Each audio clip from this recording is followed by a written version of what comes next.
आज के प्रोग्राम में सुप्रीम कोर्ट के सामने जो मखसूस नशिस्तों का केस है उसी के ऊपर फोकस करेंगे, लेकिन इब्तिदा में कुछ बजट के हवाले से आज इन्फ्लेशन के अदादोशुमार आए हैं। तो जून के महीने में 12.6% इन्फ्लेशन है, लेकिन ये जो बजट पास किया है असम्बली ने, शायद कोई एक बजट रिसेंट हिस्ट्री के अंदर इतना इन्फ्लेशनरी नहीं होगा जितना ये वाला बजट, जिससे महंगाई का एक बाकायदा तूफ़ान आएगा। वजह उसकी क्या है कि आपने बहुत सारी बुनियादी ज़रूरत की अशिया के ऊपर टैक्स लगाए हैं, और दूसरी तरफ जो सैलरीड क्लास है, जो सबसे ज़्यादा पाकिस्तान में इनकम टैक्स पेयर्स हैं, वो सैलरीड क्लास से बिलोंग करते हैं। एट सोर्स कट जाता है, उनमें से किसी के पास ऑप्शन नहीं होती। तो उनकी तनख्वाहें सब मुलाजमीन की 1 लाख से लेकर शुरू हो जाएँ। आप वो 10,000 देता था, वो 20,000 देगा, 2 गुना टैक्स देगा। तो साथ उसको कॉस्ट क्या है, तनख्वाह से टैक्स डबल कट गया, आमदन तो उसकी बढ़ी नहीं। और आमदन सरकारी मुलाजमीन की बढ़ेगी, प्राइवेट सेक्टर जो लार्जली एम्प्लॉय करता है वो तो कोई मेहरबानी करेगा अगर बढ़ाएगा या नहीं बढ़ाएगा। होगा क्या उसका कि तनख्वाहों से टैक्स कट गया पहले से 2 गुना, और चीज़ों की कीमत भी पहले से उसको 2 गुना या 3 गुना मिलेगी। दूध खरीदेगा तो अभी एक डब्बे के ऊपर जो आप दूध खरीदेंगे 60-70 रुपये आपको इजाफी देना पड़ेगा, सेल्स टैक्स भी लगेगा और जो रिटेल वाला टैक्स है वो भी आयद हो जाएगा। तो पहली कॉस्ट उसकी दूध से शुरू हो जाएगी जो हर घर की ज़रूरत है, फिर इसी तरीके से ऐड ऑन करते जाएँ और महंगाई की शरह ऊपर जाती जाएगी। तो उसको आपने किया क्या, उसके साथ सरकारी मुलाजमीन को आपने एक स्वीटनर दे दिया कि आप तुम्हारी तनख्वाहें बढ़ा रहे हैं 15-20% या 25%, लेकिन साथ आपने टैक्स की स्लैब रिवाइज़ करके उसकी टैक्स इतनी बढ़ा दी है, और फिर जो 1 करोड़ से ऊपर आमदन वाले हैं उनके ऊपर 10% इजाफी सरचार्ज भी जुर्माना है। मतलब उस शख्स को कि क्यों तुम टैक्स नेट के अंदर हो, तुम्हारी से टैक्स भी ज़्यादा लेंगे, और अगर 1 करोड़ से ज़्यादा आमदन दिखा रहे हो तो तुम्हारे ऊपर हम 10% सरचार्ज भी आयद करेंगे। तो भाई जी, आपका ये बजट कौन सी दानिशमंदी के ऊपर मबनी है, मेरी तो समझ में नहीं आया। आम तौर पर बजट के अंदर टैक्स रिफॉर्म्स कहते हैं ब्रॉड बेसिंग करनी है आपने, तो ये ब्रॉड बेसिंग नहीं है, ये खाल उतारनी है उन लोगों की जो ऑलरेडी टैक्स नेट के अंदर है। इसीलिए पाकिस्तान में लोग 25-30 हज़ार का टैक्स बचाने की खातिर 1 लाख रुपया रिश्वत देकर खुद को टैक्स नेट से बाहर रखते हैं। तो ये फाइनेंस मिनिस्टर साहब की ये जो सोच के अंदर बुनियादी खामी और ख़राबी नज़र आई है मुझे, वो ये है कि जो टैक्स नेट में है उसको तो स्क्वीज़ कर लो अच्छे से, ये तो कहीं जा नहीं रहा, इसके ऊपर टैक्स स्लैब भी रिवाइज़ कर दो और जो टोटल आमदन है उसके ऊपर इसके ऊपर 10% सरचार्ज भी लगा दो। तो कुछ सोच समझ के तरीकाकार अपनाया जाता है कि वो लोग जो टैक्स नेट से बाहर हैं उनको क्या तरीकाकार अपनाया जाए कि वो टैक्स नेट के अंदर आ जाएँ। वो सेक्टर्स जो टैक्स नेट से बाहर हैं, सिगरेट है, पाकिस्तान में सारा सिगरेट जो है वो स्मगलिंग होती है, उसकी बेपनाह स्मगलिंग होती है, वो टैक्स अवेड करते हैं सिगरेट वाले। उसके ऊपर इन्होंने ट्रैक एंड ट्रेस सिस्टम लगाने का ऐलान किया, नहीं लग सका क्योंकि पावरफुल लॉबीज़ है। शुगर वाले सारे हुकूमत में बैठे हुए हैं, ट्रैक एंड ट्रेस सिस्टम का ऐलान हुआ, नहीं लग सका। क्यों नहीं लग सका? तो ये अपनी नाकामी का इतराफ़ है कि उधर से एक काम आप ठीक नहीं कर सके, तो इधर जो बाकी लोग पहले से टैक्स अदा कर रहे हैं आपने कहा इनको तो रगड़ा लगाओ, बाकी तो देखेंगे बाद में कब ठीक होना। तो ये दुरुस्त रवश नहीं है। सुप्रीम कोर्ट की तरफ आ जाते हैं। सुप्रीम कोर्ट का मामला तकरीबन हतमी मराहिल में, अगर कल नहीं फैसला आया तो रिजर्व हो जाएगा। मुझे लगता नहीं है कि और आगे जा सकता है। अटर्नी जनरल दलाल दे रहे हैं, उसके बाद जवाब के लिए PTI के वकला को बुला लेंगे, अदरवाइज मामला तकरीबन हतमी एक स्टेज के ऊपर है।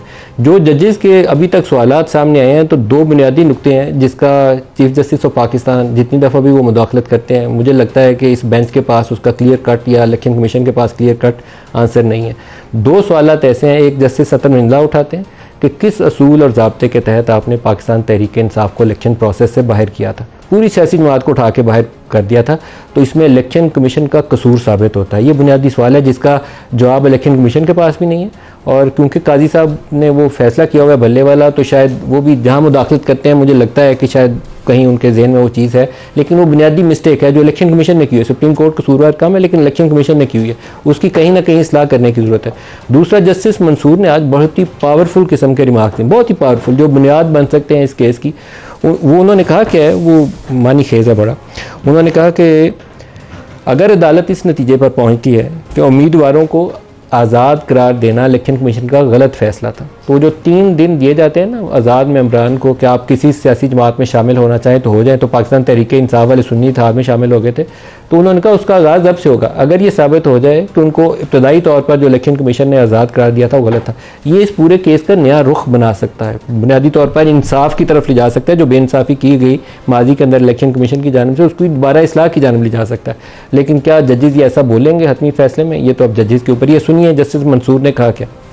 independents another 3 days to make an election where they want to go, and they have a choice whatever they want to do, and that can solve the whole problem. Submission is that 3-day period starts and it is set in stone. You just tell me what is your admitted position where there is no flaw. I mean, they have a certificate, they have a nomination, the house is in order. इस list में क्योंकि आपने दिया हुआ है, I had identified 9 such people who have a nomination and a certificate. Basically, applying the IPTI. Then applying the Justice Yahya test on it, कि अगर उसमें और कोई flaw भी आ गया तो कोई जो purest form में है, there are still some candidates who pass the basic test of nomination of 67(2), which are nomination भी है और certificate भी है.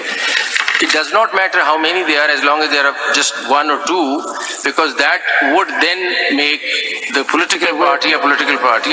One way forward would be that if we consider that the declaration of independence of these people was wrong, it then takes you back into a political party coming into existence.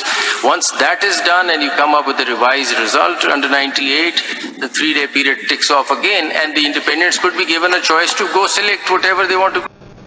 ये बुनियाद बनेगा इस case की, क्योंकि justice Mansoor ने पूरी वजाहत कर दी है। उन्होंने कहा कि कुछ ऐसे अरकान थे पीटीआई के जिन्होंने पार्टी टिकट भी जमा करवाया हुआ था जब उनको इंडिपेंडेंट डिक्लेयर किया, क्योंकि रॉन्गफुली एक पार्टी को डीलिस्ट कर दिया गया। ये डीलिस्टिंग क्या है? जस्टिस अतर नज़ीरुल्लाह अपने रिमार्क्स में कहते हैं कि एक रजिस्टर्ड पार्टी थी, उन्होंने वर्ड इनलिस्टिंग का यूज़ किया कि एक इनलिस्टेड पार्टी थी और आपने उसको डीलिस्ट कर दिया। तो बुनियादी तौर पर पूरी सियासी जमात को ही आपने गलत पूरे प्रोसेस से निकाला, तो बुनियाद तो गलत हो गई थी। आगे जाके सारे फैसले उनको आज़ाद करार देने के वो भी गलत हो गए। तो इसको जब तक बुनियाद की तरफ वापस नहीं जाएंगे तो बाकी मामला कैसे दुरुस्त होंगे? सुनिए जस्टिस अतर ने। There was a political party, enlisted political party. It was not delisted. Otherwise, they would have come to this court in appeal. But the Election Commission did not fulfill its obligation and treated them as if they were a disqualified enlisted party. Now here you see आपका पूरा premise जो है वो खराब हो जाता है। Article 51 जो है और D, इसका सारा premise या basis is existence of a political party. The Election Commission, on the basis of misinterpretation of some judgment, eliminates a political party. That is a question that needs to be addressed. इसके आगे चले जाएं तो justice Mandokhel और justice Mansoor और chief justice, इनके दरमियान में कौन हकदार है, इसके ऊपर एक आर्गूमेंट होता है जिसमें चीफ जस्टिस की पोजीशन है कि कौन हकदार है। इसकी बजाय ये कहना चाहिए कि कॉन्स्टिट्यूशन क्या कहता है, लेकिन दोनों जजेस अपनी बात के ऊपर कायम रहे। सुनिए क्या कहते हैं। अगर इसकी कैलकुलेशन गलत हो जाए तो एक पार्टी जिसके पास 10 वोट होने चाहिए 15 चले जाएंगे, उससे बहुत फर्क पड़ सकता है। तो हम ये कह रहे हैं जिसका जो हक है उसको वो मिलना चाहिए। हम हक को फर्क समझ रहे हैं। ये मुझे बता दें हक क्या मतलब है?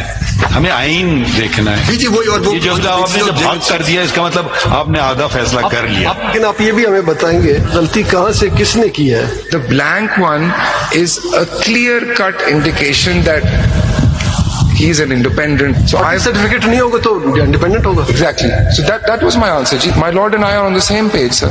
ये पेज आप जरा फाड़ दें, हम एक पेज पे नहीं होना चाहिए।